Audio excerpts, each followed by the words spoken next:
Hello student, आप सभी का वेलकम है एजुकेशन नॉलेज में। आज हम डिस्कस करने वाले हैं किशोरावस्था और किशोरावस्था का ही पार्ट डिस्कस करने वाले हैं कि आपका मेंटल डेवलपमेंट ड्यूरिंग एडोलेशन। ठीक है, किशोरावस्था में मानसिक विकास।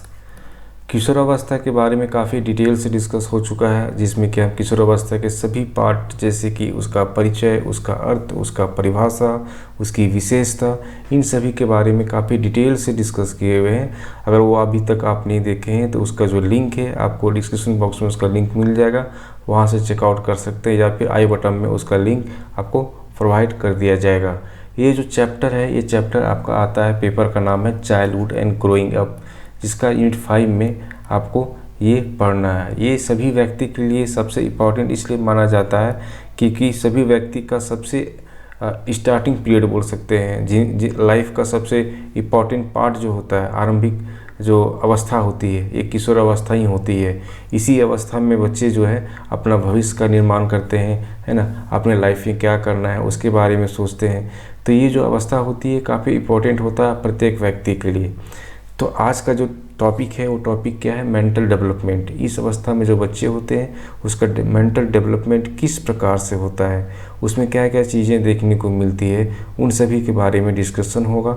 तो अभी तक इस वीडियो को लाइक और सब्सक्राइब नहीं किए हैं तो लाइक और सब्सक्राइब कर लें, अब बेल बटन को ऑन कर लें, जिससे कि जब भी वीडियो अपलोड होगा तो उससे आपको नोटिफिकेशन में शो होगा। तो चलिए आज का क्लास स्टार्ट करते हैं।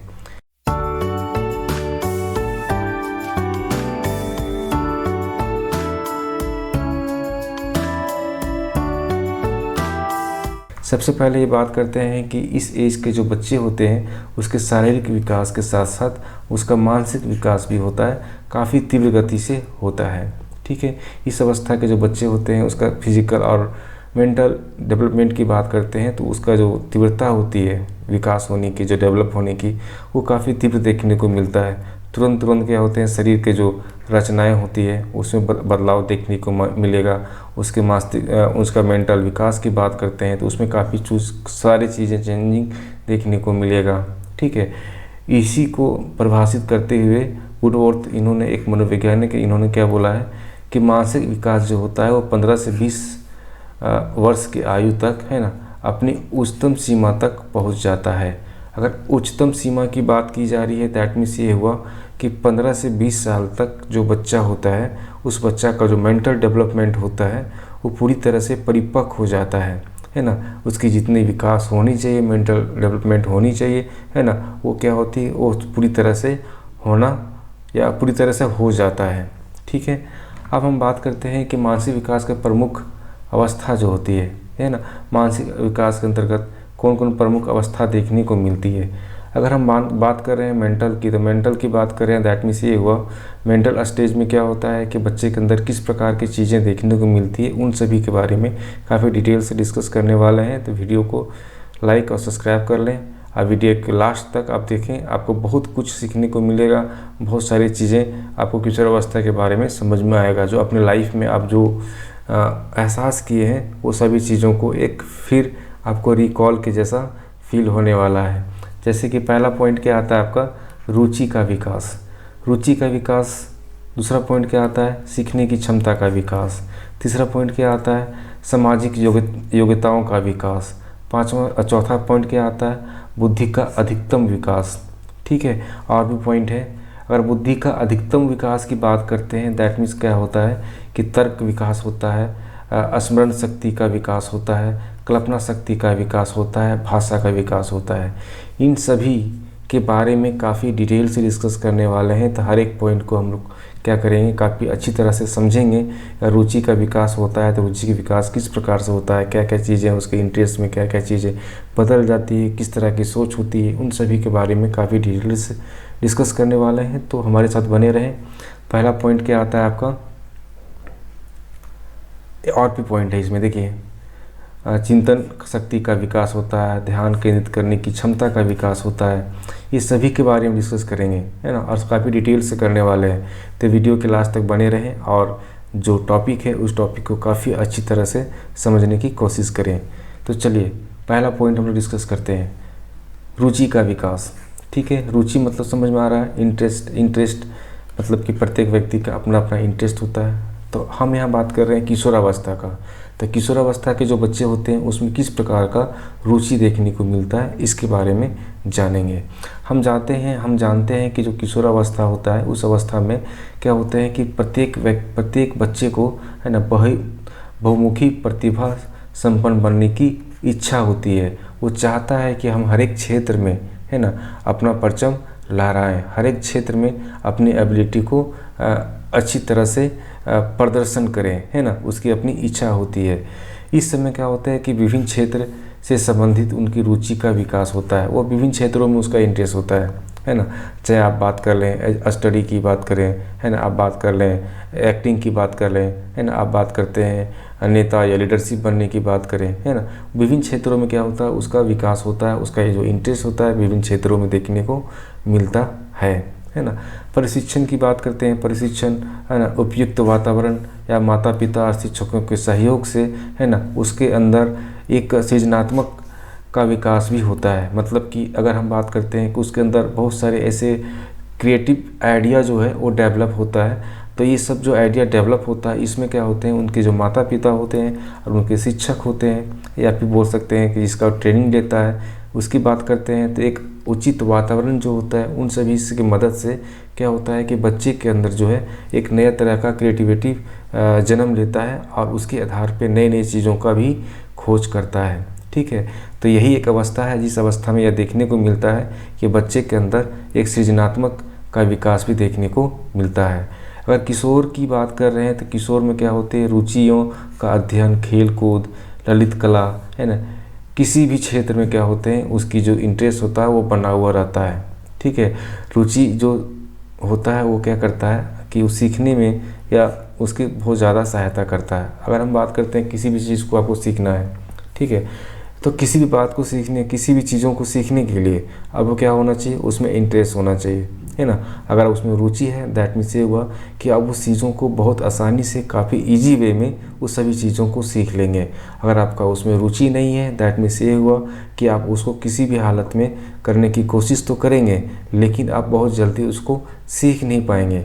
तो सीखने के लिए सबसे पहला चीज़ क्या होती है कि उसके प्रति मतलब जो चीज़ वो सीखना चाहता है उसके प्रति उसकी रुचि होनी चाहिए, उसका अपना इंटरेस्ट होना चाहिए। ठीक है, अब बात करते हैं क्या कि किशोरावस्था के जो बच्चे होते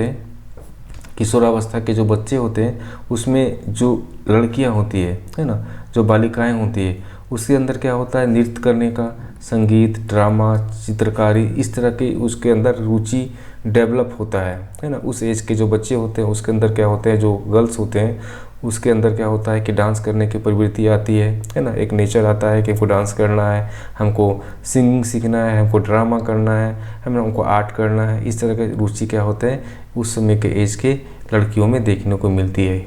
जबकि अगर हम बालक की बात करते हैं, है ना, उस समय का जो बॉयज़ एडल्ट बॉय की बात करते हैं तो उसके अंदर क्या होता है, मानसिक खेलों और प्रतिस्पर्धा कार्यों की में उसकी रुचि होती है। बहुत सारे कंपटीशन में वो भाग लेना चाहता है। ठीक है, बहुत तरह का मेंटल खेल जो होता है, मेंटल गेम जो होता है उसके प्रति उसकी इंटरेस्ट काफ़ी ज़्यादा देखने को मिलती है।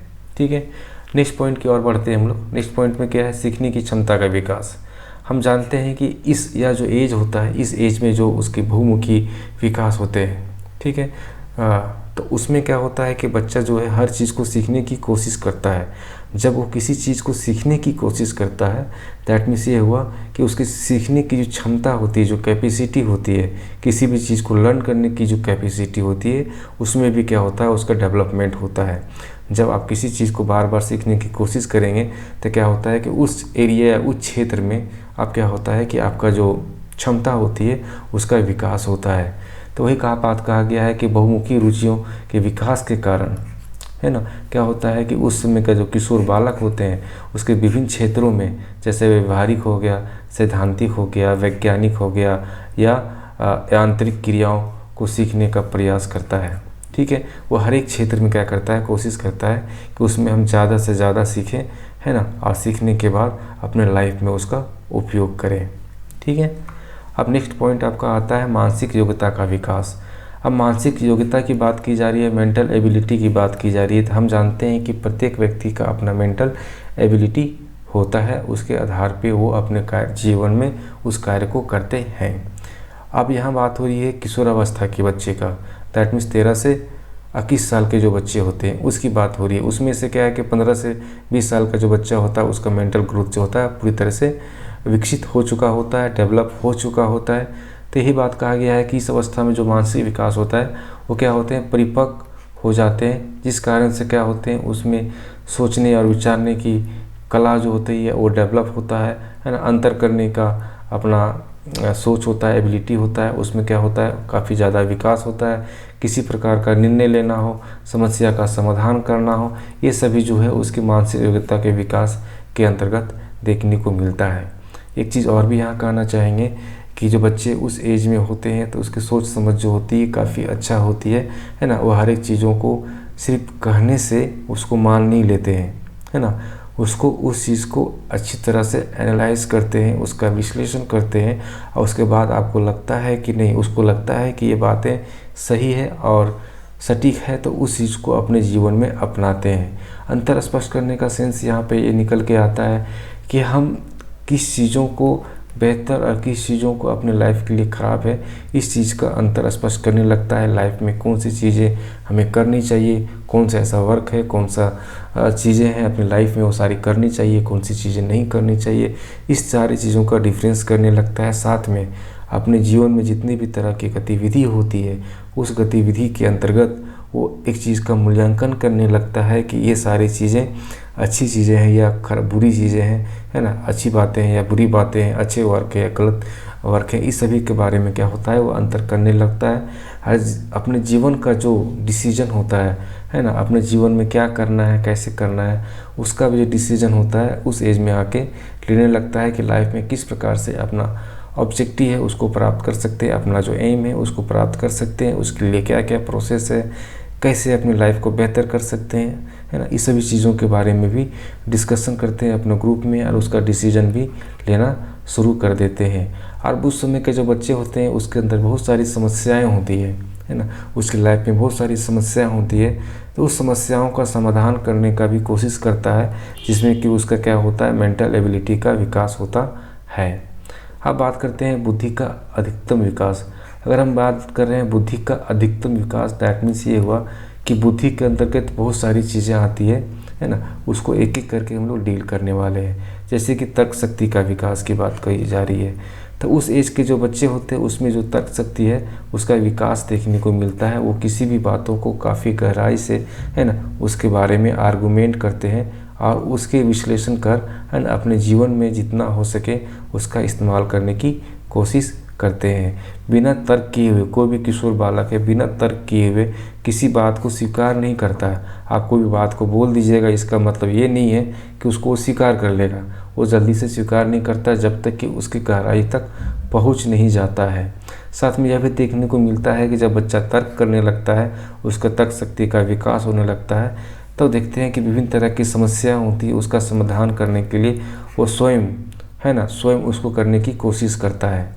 साथ में यह भी देखने को मिलता है कि विभिन्न तरह की समस्याओं का समाधान करने के लिए उस पर बहुत सारी डिस्कशन करता है, जिसके द्वारा, है ना, उसे जो भी सुझाव मिलता है उस सुझाव को मानने के लिए वो तर्क के आधार पर उसका विश्लेषण कर अंतिम निर्णय तक, स्वयं अंतिम निर्णय तक पहुंचने की कोशिश करता है और उसी के बाद उसको वो अपनाता है।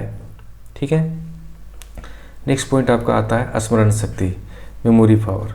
तो उस एज के जो बच्चे होते हैं उसके अंदर जो है मेमोरी पावर काफ़ी अच्छा होता है। किसी भी चीज़ को सीखता है तो जल्दी भूलता नहीं है, और उसके अंदर जो कैपेसिटी होती है वो जो होती है काफ़ी ज़्यादा होती है। मेंटल डेवलपमेंट के अंतर्गत उसका जो मेमोरी पावर होता है काफ़ी अच्छा होता है। किसी भी चीज़ को सीखने के बाद वो तुरंत हर चीज़ को भूलता नहीं है। इसमें बहुत सारे मनोवैज्ञानिक हैं जिन्होंने ये बताया है कि जो 18 से 19 वर्ष की जो आयु होती है उसमें किशोर जो है उसका स्मरण शक्ति का विकास काफ़ी बोल सकते हैं तेज़ गति से होता है, अधिकतम विकास होता है, जिसके अंतर्गत यह भी देखने को मिलता है कि जो स्मरण शक्ति का विकास के कारण वो किसी तरह का अध्ययन और अनुसंधान की जो रुचि होती है उसकी बढ़ जाती है। अध्ययन करने का मतलब ये होता है कि किसी भी तरह का स्टडी की बात करते हैं, विभिन्न तरह के चीज़ों को सीखने की बात करते हैं। और अनुसंधान करने का अर्थ ये होता है कि किसी भी चीज़ों को काफ़ी विश्लेषण या काफ़ी सोच समझ के उसका रिसर्च करके, है ना, उसको पाने की कोशिश करता है कि इसमें किस प्रकार की चीज़ें हैं और मेरे लाइफ के लिए किस प्रकार से सही है। किसी भी छोटे छोटे तथ्यों को भी काफ़ी अच्छी तरह से समझने की कोशिश करता है। विभिन्न ऐसे बौद्धिक कार्यों के प्रति जो है किशोर की जो रुचि है उसको वो भी क्या होता है, प्रदर्शन होता है। जब हम देखते हैं कि बच्चे का मेमोरी पावर बहुत अच्छा हो जाता है तो उसका क्या होता है, बौद्धिक विकास भी काफ़ी अच्छा तरह से देखने को मिलता है। कल्पना शक्ति के विकास की बात करते हैं, है ना, पावर ऑफ इमेजिनेशन की बात की जा रही है। तो इसमें जो इस एज के जो बच्चे होते हैं उसका कल्पना शक्ति काफ़ी ज़्यादा होता है। इस कारण से क्या होता है कि इस एज के बच्चे के लिए कल्पना शक्ति के आयु भी कहा जाता है। किशोर अवस्था का अधिकांश समय जो होता है कल्पना जगत में ही बीतता है। कल्पना जगत बीतने की बात कहने का सेंस यहाँ पे ये होता है कि वो जो बच्चे होते हैं उस एज में बहुत ज़्यादा इमेजिनेशन की बात करते हैं, बहुत सारा चीज़ें वो क्या करते हैं, उस चीज़ को करने की कोशिश करते हैं। कल्पना के आधार पे, है ना, उस सारे मूर्त रूप प्रदान करना चाहते हैं, ठीक है, उसको जीवन में उतारने की कोशिश करते हैं और विभिन्न तरह के कलाओं का सृजन भी होता है। नेक्स्ट हम बात करते हैं भाषा का विकास। अगर भाषा के विकास की बात की जा रही है तो हम जानते हैं कि इस अवस्था का जो मेंटल डेवलपमेंट की बात की जा रही है इसमें क्या बुद्धि का विकास काफ़ी अधिक होता है, जिस कारण से क्या होते हैं कि उसके भाषा का विकास भी देखने को मिलता है, जिसके अंदर चिंतन, तर्क, कल्पना शक्ति का विकास होता है, जिस कारण से क्या होता है उसके भाषा का विकास भी प्रभावित होता है। उस एज के जो बच्चे होते हैं उसका शब्द भंडार जो होता है, शब्दकोश बोल सकते हैं, डिक्शनरी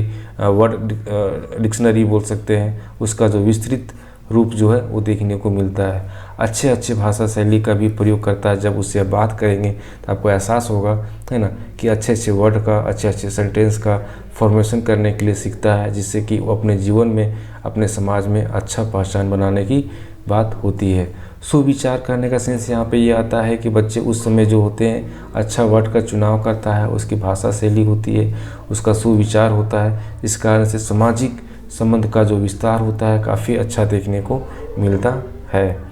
अगर हम वही बात करते हैं चिंतन शक्ति की, तो चिंतन शक्ति की बात हो रही है, थिंकिंग पावर की बात हो रही है, तो इस एज के जो बच्चे होते हैं उसके अंदर जो है या देखने को मिलता है कि बच्चे अपनी किसी भी समस्याओं का समाधान करने के लिए उसको काफ़ी गहराई से उसका चिंतन करता है। अपने चिंतन के आधार पे, है ना, वो किसी भी तरह का डिसीजन लेने के लिए परिपक्व होता है ना। तो किशोर अवस्था के जो बच्चे होते हैं उसमें क्या होता है, चिंतन शक्ति का विकास होता है, चिंतन और विचार शक्ति में काफ़ी सहायता मिलती है, जिस कारण से क्या होता है विभिन्न तरह के विषयों में व्याख्यान करना, उसका आलोचना करना काफ़ी अच्छी तरह से सीख लेता है। और साथ में यह भी देखने को मिलता है कि उस एज के जो बच्चे हैं उस समस्या को समाधान करने का भी हल निकाल लेता है, ठीक है। अब नेक्स्ट पॉइंट आपका आता है ध्यान केंद्रित करने की क्षमता का विकास। ध्यान केंद्रित करना, कंसंट्रेशन, उस एज के जो बच्चे होते हैं उसका जो कंसंट्रेशन होता है वो ज़्यादा परिपक्व नहीं होता है पूर्व किशोर अवस्था में। लेकिन जब बच्चा उत्तर किशोर अवस्था में आता है तो उसमें जो उसका कंसंट्रेशन होता है काफ़ी अच्छा देखने को मिलता है, वो धीरे धीरे क्या होता है मैच्योर होने लगता है। तो किशोर अवस्था में जो बच्चे होते हैं उसमें जो है ध्यान केंद्रित करने की जो क्षमता होती है उसका विकास होने लगता है और अधिक समय तक किसी भी कार्य करने के लिए वो कंसंट्रेट कर सकता है। किसी काम को बहुत लंबे समय तक उस काम को कर सकता है, काफ़ी समय लेकर भी बोल सकते हैं कि किसी काम के प्रति वो लग जाता है तो जब तक वो काम ख़त्म नहीं होता है तब तक वो सारे काम को करते रहते हैं। दैट मीन्स क्या हुआ कि उसका जो कंसंट्रेशन लेवल जो है वो काफ़ी अच्छा होता है। क्रो एंड करो के अनुसार क्या कहा गया है कि सफल एकाग्रता किशोर की रुचियों से जुड़ी होती है। अर्थात कहने का मतलब ये है कि अगर हम बात करते हैं कंसंट्रेशन की बात करते हैं, अगर कोई भी व्यक्ति या किशोर अवस्था के जो बच्चे हैं अगर उसका कंसंट्रेशन कब बनता है, जब उसका इंटरेस्ट होता है, जब उसकी रुचि होती है। अगर रुचि नहीं होता है तो क्या होगा, उसका कंसंट्रेशन बनेगा ही नहीं। उस समय के जो बच्चे होते हैं कुछ काम करने लगते हैं, ज़्यादा परेशान हो जाते हैं तो उसका जो इंटरेस्ट है वो घट जाता है। जैसे ही घट जाएगा तो क्या होगा, उसका जो कंसंट्रेशन है वो भी भंग हो जाएगा। इसलिए कहा जाता है कि सबसे पहले किसी काम को करने के लिए रुचि का डेवलपमेंट होना काफ़ी ज़रूरी होता है, उसका इंटरेस्ट का जो डेवलपमेंट होना काफ़ी ज़रूरी होता है। अब कुछ सामान्य बातें जो होती है वो आपको समझ में आना चाहिए कि उस एज के जो बच्चे होते हैं उसमें किस प्रकार की कुछ और भी चीज़ें देखने को मिलती है। किशोर अवस्था में जो मानसिक शक्ति का जो सर्वोत्तम विकास होता है उस कारण से क्या होते हैं कि शिक्षा का स्वरूप उसकी रुचि, उसकी योग्यता, उसके आदर्श के अनुसार होना चाहिए। मतलब जो बच्चे उस एज में जो हो रहे हैं वो बच्चे का जो एजुकेशन सिस्टम की बात की जा रही है कि उसका जो रुचि के आधार पे होना चाहिए, उसके एबिलिटी के आधार पे होना चाहिए और उसके आदर्शों के अनुसार ही शिक्षा देनी चाहिए। अगर कोई बच्चा ऐसा है जो किसी पेपर में पढ़ना ही नहीं चाह रहा है तो क्या होता है कि जो उसका इंटरेस्ट नहीं लग रहा है तो उसकी एबिलिटी उसमें नहीं है या उसका आदर्श उसमें नहीं है ना। दैट मीन्स ये हुआ कि वो सारे बच्चे जो हैं उसके प्रति ज़्यादा रुचि उत्पन्न नहीं होगी, इस कारण से उस काम को वो करने में इंटरेस्टेड नहीं होता है। इसीलिए कोई शिक्षक है, जो टीचर है, उसके लिए क्या करते हैं, उसे मोटिवेट करते हैं कि आप इस तरह की चीज़ें करें जिससे कि आपका और बेहतर रूप से रिजल्ट आ सके। ठीक है, अब बात की जा रही है शिक्षा की, तो शिक्षा में विभिन्न तरह की चीज़ें होती है, कला होता है, विज्ञान होता है, साहित्य होता है, सामान्य ज्ञान होता है, इतिहास, भूगोल, विभिन्न तरह के विषय होते हैं जिसके प्रति क्या होती है, उसकी जो रुचि होती है काफ़ी ज़्यादा डेवलप देखने को मिलता है और उसकी जो जिज्ञासा होता है उस जिज्ञासा से वो संतुष्ट होने लगता है। ठीक है, अब और कुछ बातें हैं जैसे कि निरीक्षण शक्ति का जो विकास होता है इसी अवस्था में होता है कि किसी भी चीज़ों को काफ़ी गहराई से ऑब्जर्व करता है, उसको ध्यान से जानने की कोशिश करता है कि ये जो चीज़ें हो रही है किस तरह से हो रही है, क्यों हो रही है, इसका प्रभाव क्या पड़ने वाला है, इन सभी के बारे में काफ़ी डिटेल से उसका अध्ययन करता है। ठीक है, अब बात हो रही है क्या नेक्स्ट कि उसे प्राकृतिक और ऐतिहासिक स्थानों का भ्रमण कराना चाहिए जिससे कि उसका एजुकेशन सिस्टम या बोल सकते हैं उसका जो शिक्षा है वो काफ़ी मजबूत हो सके और सभी चीज़ों को काफ़ी गहराई से समझ सके। ठीक है, रुचि और कल्पना का जो साकार करने के लिए जो सृजनात्मक विकास होता है, जो क्रिएटिविटी डेवलपमेंट की बात की जाती है ना, उसको भी ज़्यादा प्रेरित करना चाहिए जिससे कि क्या करे, उसमें बहुत सारे काम को कर सके, नई नई चीज़ों को खोज सके। इस तरह की चीज़ें भी उसके अंदर शिक्षक के द्वारा, माता पिता के द्वारा या समाज के द्वारा प्रेरित करना चाहिए। बालक और बालिकाओं में जो पाठ्यक्रम में विभिन्नता देखने होनी चाहिए, मतलब जो बालक है जो बालिकाएं हैं उसका जो करिकुलम है उस करिकुलम में विभिन्नता देखने को वहीं अभी देखने को मिलता है कि जो एक शिक्षक होते हैं वो शिक्षक का कर्तव्य होता है कि किसी भी सब्जेक्ट को है ना किस प्रकार से पढ़ाना चाहिए, टीचिंग स्किल कैसा होना चाहिए जिससे कि बच्चे को अधिक से अधिक समझ में आए। उस एज के जो बच्चे होते हैं उसके अंदर जो कल्पना करने की शक्ति होती है, उसकी जो रुचि होती है ना, इन सभी का जो है काफ़ी ज़्यादा प्रभाव हो सकता है। इसलिए एक शिक्षक को हमेशा शिक्षण विधि का प्रयोग करना चाहिए जिससे कि हम जो भी चीज़ पढ़ा रहे हैं, जो भी चीज़ का टीचिंग कर रहे हैं है ना, वो सभी जो है बच्चे को अच्छी तरह से समझ में आ सके। उसके लिए क्या होना चाहिए, जो किशोर होते हैं वह क्या हो, स्वयं परीक्षण हो है ना, निरीक्षण करे, उसका विचार करे, चिंतन और तर्क करने की शक्ति का भी विकास होना चाहिए। ठीक है, जिसमें कि उसको अवसर मिले। कहने का मतलब ये है कि एक शिक्षक होने के नाते उस एज के जो बच्चे हैं उस एज के बच्चे में क्या होना चाहिए कि बच्चे को फ्रीडम देना चाहिए हर चीज़ को करने के लिए, कि आप स्वयं से किस प्रकार से इसका सलूशन कर सकते हैं, उसको किस प्रकार से उसका समाधान कर सकते हैं। किसी भी तरह का प्रयोगात्मक कार्य करवाना चाहिए जिससे कि उसको ऑब्जर्वेशन सही तरीके से कर सके, किसी बातों को काफ़ी गहराई से उसमें विचार कर सके, अपने चिंतन और तर्क के आधार पर है ना किसी तरह का डिसीजन ले सके। इस तरह की गतिविधियों में बच्चे को शामिल करना चाहिए। साथ में यह भी करना चाहिए कि जो किशोर बच्चे होते हैं उसमें स्वयं कर के सीखने की जो भावना होती है वो भी डेवलप करना चाहिए। एक शिक्षक होने के नाते बच्चे को इस तरह का माहौल देना चाहिए जिसमें कि बच्चे उस काम को खुद से करके कुछ नए नई चीज़ों को सीख सके, इस तरह का माहौल, इस तरह का इन्वायरमेंट तैयार करना चाहिए, जिससे कि वो बच्चे का जो मानसिक विकास हो वो अच्छी तरह से किया जा सके। साथ में यह भी देखने को मिलता है कि जो किशोर है ना, उसकी अपनी कल्पना शक्ति से आत्म प्रदर्शन का अवसर भी देना चाहिए। उसकी जो भी कल्पना शक्ति है, जिस प्रकार की उसकी सोच है ना, उसका आत्म प्रदर्शन भी का अवसर भी देना चाहिए कि बच्चे किस तरह का सोच, किस प्रकार का आइडिया रखता है ना, उसके लिए प्रोत्साहित करना चाहिए, है ना, जिससे कि वो अपना जितनी भी क्षमता है, उसकी जितनी भी कैपेसिटी है, उसको प्रदर्शित कर सके और अपनी एबिलिटी को और ज़्यादा बेहतर कर सके। तो आज के वीडियो में इतना ही। अगर वीडियो पसंद आ रहा है तो इसको सब्सक्राइब कर लें, है ना, लाइक कर लें और अपने दोस्त के साथ में ज़्यादा से ज़्यादा शेयर करें, जिससे कि और भी जो बीएड के जो स्टूडेंट हैं या डीएलएड के स्टूडेंट हैं या फिर सीटेट का तैयारी कर रहे हैं या जेटेट का तैयारी कर रहे हैं, उसको बेनिफिट मिल सके।